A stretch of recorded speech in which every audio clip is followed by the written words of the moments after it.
کہ جو P T I کے لوگ ابھی ٹرینڈ چلا رہے ہیں مختلف سوشل میڈیا کے اوپر کہ مسلم لیگ نون نے اسلامی جمہوریہ پاکستان کو تباہی کے رستے میں ڈال دیا، ٹرانسجینڈر بل کو لے کر وہ بحث کر رہے ہیں، تو کیا ضرورت پڑی تھی مسلم لیگ نون کو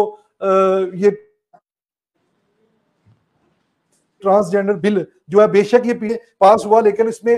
دستے بازو جو ہے وہ مسلم لیگ نون کا بھی شامل تھا، تو کیا کہیں گی، کس نظر سے دیکھ رہی ہیں اس کو؟ عثمان، پہلی تو بات یہ ہے کہ جو ٹرانسجینڈر ایکٹ ہے، جو بل ہے، اس کی بہت زیادہ لوگوں کو سمجھ نہیں ہے جی، لوگوں نے خود سے پڑھا نہیں ہے. اس کے اندر ایک دو شک ایسی ہے جس کے اوپر ہمیں امینڈمنٹ کرنے کی اور بات کرنے کی ضرورت ہے، لیکن مکمل طور پہ لوگوں کو آگاہی نہیں ہے، لوگوں نے یہ ایکٹ پڑھا نہیں ہے. لہٰذا پلیز پہلے ایکٹ کو پڑھیں، اس کو سمجھیں، اس کے بعد اس کے اوپر بات کرنی چاہیے. اور دوسری بات یہ ہے کہ یہ جو ٹرانسجینڈر کا ورڈ ہے یہ تو آیا ہی ویسٹ سے ہے. آپ اپنی جنس کو چینج کر دیں، آپ اپنا حلیہ مردوں کی طرح بنا کے چلے جائیں نادرہ میں اور کہیں کہ جی میں نے اپنی جنس چینج کر لی ہے اور میرا اب جو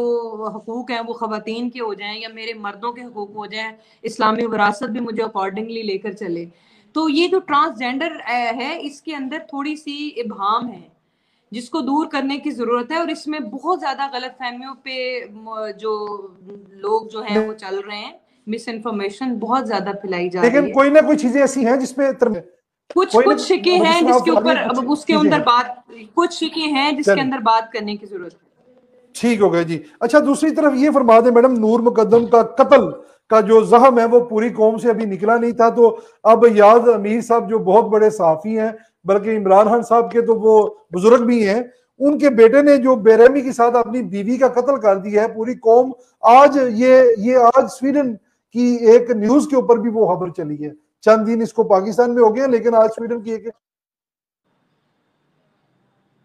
نیوز کے اوپر یہ خبر چلی ہے، لگی ہے کہ جو خواتین ہیں وہ انسکور ہیں. تو یہ پاکستان کا امیج جو ہے خراب کر رہے ہیں، معاشرہ میں خواتین کے ساتھ یہ جو ظلم کیا جا رہا ہے اس کے اوپر کیوں نہیں اس کی روک تھام کے لیے کچھ کیا جا رہا؟ گھریلو جو عورتیں ہیں وہ ان کو بھی مطلب مارا جا رہا ہے، گالیاں دی جا رہی ہیں، تشدد کیا جا رہا ہے، کوئی بیچاری بتا دیتی ہے کوئی نہیں بتاتی. تو یہ ظلم خواتین کے ساتھ کیوں ہوتا ہے ہمارے ملک میں؟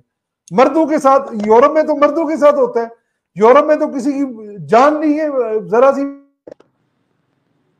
یہ بڑا اونچی آواز سے بات کرتے ہو تو عثمان، یہ بڑا ہی دل دکھا دینے والا اور دل خراش واقعہ ہے. پہلے نور مقدم کا جو تھا اور اس کے بعد یہ سارا قتل کیس جو ہے، یہ اس کو سامنے جب میں نے اس کے سارے حقائق وغیرہ پڑھے تو ہمیشہ عورت کو بد کردار کا جو اس کی زندگی میں بھی اور اس کی زندگی کے بعد بھی عورت کے اوپر اگر ایک داغ لگتا ہے تو وہ اس کے کردار کے اوپر لگتا ہے. عورت کا کردار اتنا نازک بنا دیا گیا ہے کہ کوئی انگلی اٹھائے گا کہ یہ کردار کی غازی تھی اور یہ کردار کی خراب عورت تھی تو ہم لوگ یقین کر لیتے ہیں. عام معاشرتی حوالے سے میں بات کر رہی ہوں. آپ پہلے اپنی سوسائٹی کے نارمز کو سمجھیں، آپ اپنی سوسائٹی کو پہلے ٹیچ کریں، آپ اپنے گھروں میں اپنی اولادوں کو پہلے ان کی تربیت کریں، اس کے بعد آپ خواتین کے کردار پہ انگلیاں جب اٹھتی ہیں تو ہم لوگ بڑے غور سے سنتے ہیں. لیکن کبھی کسی نے یہ نہیں کہا کہ فلاں کا جو مرد ہے وہ بھی خراب ہے، فلاں کا مرد بھی شرابی، جوا کھیلتا ہے، نشہ کرتا ہے. اور دوسری بات یہ ہے کہ نور مقدم اور ان کے کیسز کے اوپر ایک بات خواتین کو، بچیوں کو، جو ہماری نیو جنریشن ہے ان کو میں یہ کہنا چاہوں گی کہ اسلام میں پسند کی شادی جو ہے وہ ممنوع نہیں ہے. اسلام میں پسند کی شادی اور عورت کی پسند کو مطلب کہ آپ ریجیکٹ نہیں کر سکتے، اس کو کنسیڈر کرنا چاہیے پیرنٹس کو. لیکن جو بچیاں اپنے پیرنٹس سے چھپ کر کسی شخص کو اپنی زندگی سونپ دیتی ہیں اور وہ اس قابل نہیں ہوتے اور ان کے پیرنٹس کو پتہ بھی نہیں ہوتا کہ ہماری بچی ہے جو وہ نکاح کر چکی ہے. ابھی ریسنٹلی ایک بہت پرومیننٹ کیس تھا کراچی کا، دعا زہرا کا، تو وہ چھوٹی سی معصوم سی بچی تھی. دیکھیں عثمان، ہم جتنا مرضی پڑھ لکھ جائیں،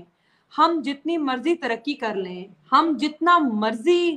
جو ہے وہ ٹیکنالوجی کو استعمال کر لیں، ہم لوگ اسلامی لوگ ہیں. ہمارا دین ہمیں ہمارے پیرنٹس کے لیے بھی، اولاد کے لیے بھی اور سب کے لیے بڑا کلیئر ہے. تو میرا خیال ہے کہ پیرنٹس کو بھی اپنے والدین کو بھی اپنے بچوں کی تربیت جو ہے وہ اس طرح سے کرنی چاہیے کہ وہ آپ کے لیے کسی قسم کی شرمندگی کا کل کو باعث نہ بنے، اور بچوں کو بھی یہ چاہیے کہ اپنے والدین کو کم سے کم اتنا تو اعتماد میں لیں کہ جس نے آپ کو پیدا کیا، جس نے آپ کی پرورش کی، جس نے آپ کو پالا پوسا، جس نے آپ کو اس معاشرے کا مفید شہری بنایا، آپ اپنا اتنی بڑا زندگی کا جو جی فیصلہ کرنے جا رہے ہیں، ایک بھیڑیے کے ہاتھوں آپ مرنے کے لیے اپنے آپ کو پیش کر رہے ہیں، آپ تو اپنے پیرنٹس کو تو کم سے کم آپ لوپ میں لیں۔ آپ کو پتہ ہے کہ یہ سارا کے پیرنٹس کو بھی اس کے نکاح کا علم نہیں تھا، لیکن چلیں یہ تو ایک بات تھی معاشرتی حوالے سے، ہم بچوں کو جی جو اپنے آپ کے پروگرام سے میں بچیوں کو ایک پیغام دینا چاہ رہی تھی جی کہ پیرنٹس کو کم سے کم اپنے لوپ میں لیں، اپنے پیرنٹس کو راضی کریں اور اس کے بعد اپنی زندگی کا فیصلہ کریں، جو بھی آپ کو پسند ہے، یہ کوئی اتنی بڑی بات نہیں ہے۔ جی، اور یہ ہونا لیکن چاہیے میڈم۔ آپ کی جب حکومت ہے، وفاقی جب حکومت ہے، آپ کیا مطالبہ کرتی ہیں اپنی حکومت سے؟